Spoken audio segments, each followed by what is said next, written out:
The exam for version 1.4 is made up of 61 multiple-choice questions, short answers. I won't say that the questions are not tricky, because some of them are, and some have more than one correct answer, and some of the wrong answers can make you wonder. I'm not telling you this to try to discourage you. I just want to warn you. If you know the meanings of the terms and understand the concepts of the structure of the language of Java, you should go right through the exam. You need to get 32 of them right. That's 52% to pass. You will have 2 hours to take the test. That's 2 minutes per question. If you have studied, that's plenty of time. You should be able to just tick off a lot of them, leaving you a nice block of time to figure out the ones that are formed like a puzzle. I mean, some of them will have code snippets as the answers, and you'll have to figure out which ones are right. The exam for version 5.0 of Java is made up of 66 questions. A larger portion of this test is in writing code. It's expected to take about 5 hours total to take the exam. The exam expects you to know all the new features of Java that were added with version 5.0.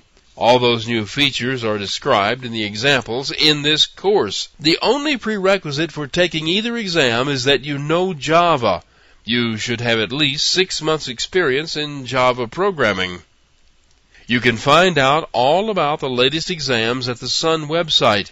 You need to use the information you find here for 2 things. First, you need to review the objectives of the exam. The objectives contain a list of all the things that you will need to know. Second, you can locate a place near you to take the exam, and you can book the exam. There are many places that offer the exam, but you have to pay for it and schedule it ahead of time.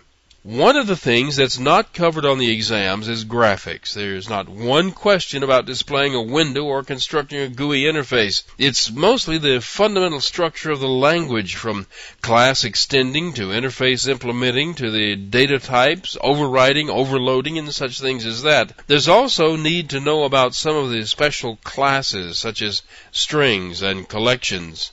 You will be requested to write code as well as to answer questions about code already written. The only way that you will be able to do that is to have some experience in writing code. You need to be able to write code using everything in this course. The first few lessons are an overview, but it shortly settles down to specifics. You need to be able to write and understand the code for every bit of it. Practice. As you go through this course, write example programs using whatever's being described. You need to know how to use this stuff inside a program.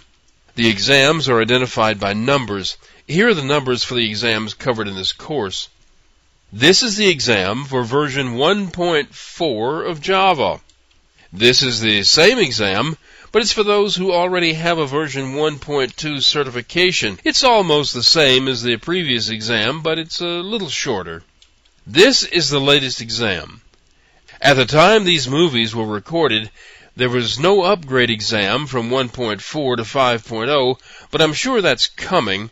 This course provides all the information for all of these exams.